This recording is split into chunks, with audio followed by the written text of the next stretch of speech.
MLA కోటాలో MLC ఉప ఎన్నికలకు నేడు నోటిఫికేషన్ విడుదల కానుంది. ఉదయం 11 గంటలకు నోటిఫికేషన్ అసెంబ్లీ కార్యాలయం జారీ చేయనుంది.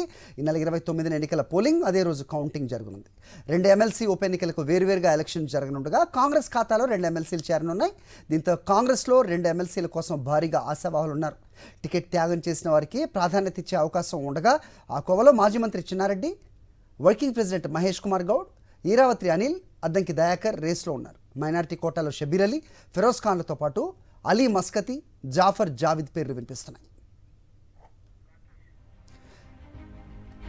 ఇదే అంశంపై మరిన్ని అప్డేట్స్ మా కరెస్పాండెంట్ రాకేష్ అసెంబ్లీ ప్రాంగణం నుంచి అందిస్తారు.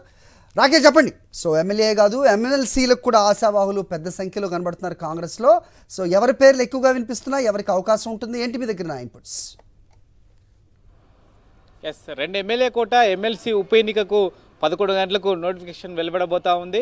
ప్రధానంగా కూడా ఈ 2 స్థానాలకు కూడా విడివిడిగా ఎన్నికలు జరగడంతో కూడా పార్టీ బలాల పరంగా చూస్తే ప్రస్తుతం 64 మంది ఎమ్మెల్యేలతో కాంగ్రెస్ పార్టీ బలంగా ఉంది. మరి సిపిఐ కూడా ఒక స్థానం కలిపి ఉండడంతో మొత్తం 65 మంది ఎమ్మెల్యేల మద్దతు కాంగ్రెస్కు ఉంది. 2 కూడా విడివిడిగా ఎన్నిక జరగడంతో కాంగ్రెస్ పార్టీకే మెజారిటీ వచ్చే అవకాశం ఉంది. కాబట్టి 2 స్థానాలు కూడా కాంగ్రెస్ ఖాతాలో పడబోతున్నాయి. ఇక ఈ రోజు 11 గంటలకు నోటిఫికేషన్ విడుదలైతే ఈ నెల 18 వరకు కూడా ఈ యొక్క సంబంధించి నామినేషన్ల సేకరణ కార్యక్రమం ఉంటుంది. 18వ తారీఖు మధ్యాహ్నం 3 గంటల వరకు కూడా ఈ ప్రక్రియ కొనసాగుతుంది. ఇక 19వ తారీఖు స్క్రూటినీ ప్రక్రియ ఉంటుంది. 22 వరకు కూడా నామినేషన్ల ఉపసంహరణ ప్రక్రియ కొనసాగుతుంది. 29న ఎన్నిక జరుగుతుంది. అదే రోజు సాయంత్రం ఎన్నికకు సంబంధించి ఓట్ల లెక్కింపు, గెలుపుకు సంబంధించిన అభ్యర్థుల ప్రకటన ఉంటుంది. అయితే ప్రస్తుతం ఒక అభ్యర్థికి నామినేషన్ వేయాలంటే ప్రస్తుతం 10 మంది ఎమ్మెల్యేల మద్దతు అవసరం. అటు బీజేపీకి కానీ ఎంఐఎం కానీ 10 మంది ఎమ్మెల్యేలు లేకపోవడంతో ఆ 2 పార్టీలు కూడా నామినేషన్ వేసే అవకాశం లేదు. ఇక బీఆర్ఎస్కు ప్రస్తుతం 39 మంది ఎమ్మెల్యేలు ఉన్నారు. కాబట్టి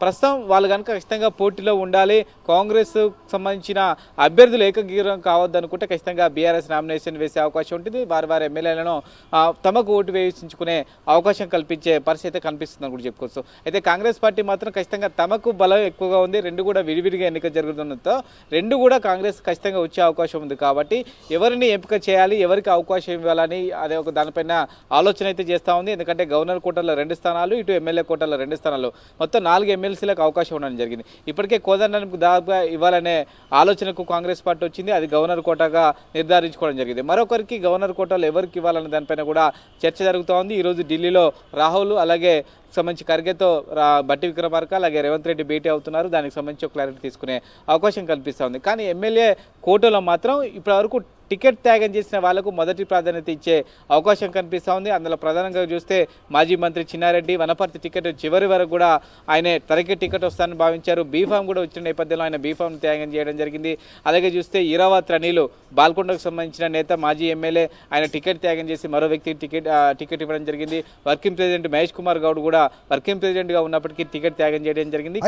దయాకర్కు సంబంధించి కూడా తుంగతుర్కి టికెట్ తనకే వస్తుందని భావించినప్పటికీ చివరి నిమిషంలో పార్టీ పెద్దల కలగ చేసుకుని మరొక వ్యక్తికి టికెట్ ఇచ్చినప్పటికీ త్యాగం చేశారు. ఈ 4గురిలో ఖచ్చితంగా ఒకరు లేదా ఇద్దరికి ఈ ఎమ్మెల్యే కోటాలో అకామిడేట్ చేసే అవకాశం కనిపిస్తూ ఉంది. అయితే ప్రస్తుతం మంత్రిమండలిలో మైనారిటీ నేత లేరు కాబట్టి ఖచ్చితంగా ఒకరికి ఎమ్మెల్సీ ఇచ్చి మంత్రి చేయాలనే ఉద్దేశంతో కాంగ్రెస్ పార్టీ ఉంది. ఆ కోవ కనుక చర్చలోకి వస్తే జాఫర్ జావీద్ సంబంధించి విద్యా సంస్థలకు సంబంధించిన అధినేత, దీంతోపాటు మస్కతి అలీ, ఈయన కూడా సంబంధించి ఒక పారిశ్రామికవేత్త, ఈయన పేరు కూడా వినిపిస్తూ ఉంది. బలంగా మైనారిటీ సామాజిక వర్గ నేతలుగా ఇద్దరిని భావిస్తున్న నేపథ్యంలో ఇద్దరికి అవకాశం కల్పించే పరిస్థితి కనిపిస్తూ ఉంది. ఒకవేళ ఇద్దరు కాదనుకుంటే ఓడిపోయిన వాళ్ళ నుంచి కూడా తీసుకోవాలనుకుంటే షబీర్ అలీ అలాగే ఫిరోజ్ ఖాన్, ఇద్దరు పేర్లు వినిపిస్తున్నాయి. వీళ్ళలో ఎవరికి అవకాశం ఉంటుందనేది చూడాలి.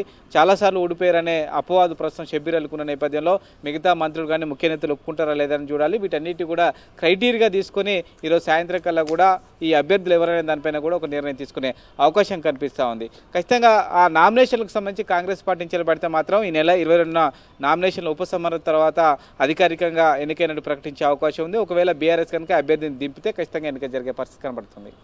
అయితే అభ్యర్థులు, ఆశావాహులు వీళ్ళందరి పేర్లు కూడా ఇటు కాంగ్రెస్ లేకపోతే పారిశ్రామికవేత్తలైనా, సిపిఐ సంగతి ఏంటి? ఆ నాయకులు కూడా 2 ఎమ్మెల్సీ ఇస్తామని ఎన్నికలకు ముందు ఒక ఒప్పందం అనలేం కానీ, సో ఆ మాట వచ్చిన నేపథ్యం అయితే చూసాం కదా మనం.